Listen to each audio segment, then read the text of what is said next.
దారి ఇది. ఇక్కడ నుంచి కొంచెం ముందుకు వెళ్తే మనకి విలేజ్ లో దారి వస్తుంది, వేప చెట్టు దాటినాక. ఓకే, మనకి ప్రాపర్టీ ఇక్కడ నుంచి రైట్ కూడా పోతుంది. ఇదంతా దారి మనకి.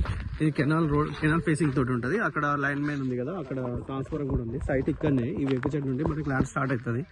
ఓకే, ఇక్కడ కడి అనిపిస్తుంది కదా, ఇక్కడ కడి నుండి అక్కడ రైట్ సైడ్ కడి, ఇంకా ముందు కడి నుంచి మనకి ఇట్లా పొడు ఉంటుంది. ఎకరము 9 గుంటలు ఉంటుంది ప్రాపర్టీ.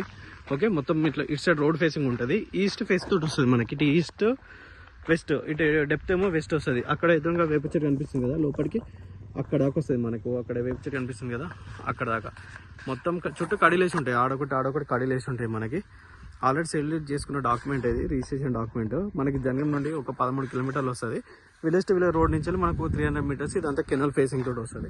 మన కారు, ట్రక్కర్ అన్నీ వస్తాయి లోపలికి. మొత్తం రెడ్ సైడ్, రైట్ సైడ్ కడి కనిపిస్తుంది కదా, ఇటు సైడ్ వేప చెట్టు నుండి ఆ డెప్త్ వేప చెట్టు కనిపిస్తుంది కదా, అక్కడ దాకా మనకి సైట్. ప్లేన్గా ఉంటుంది ల్యాండ్ అంతా, రాళ్ళు అవి ఏం లేవు. వర్షానికి కొంచెం చెట్లు అవి మొలిచినాయి.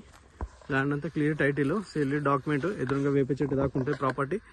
జనగం నుండి కూడా మనకి దగ్గర ఉంటాయి. 13 కిలోమీటర్లు మనకి ఇక్కడికి వచ్చేస్తాం మనం. ఓకే, డబుల్ రోడ్ ఈ నుంచి ఒక 2.5 కిలోమీటర్ ఉంటుంది మనకి ఈ నుంచి. ఇది ప్రాపర్టీ.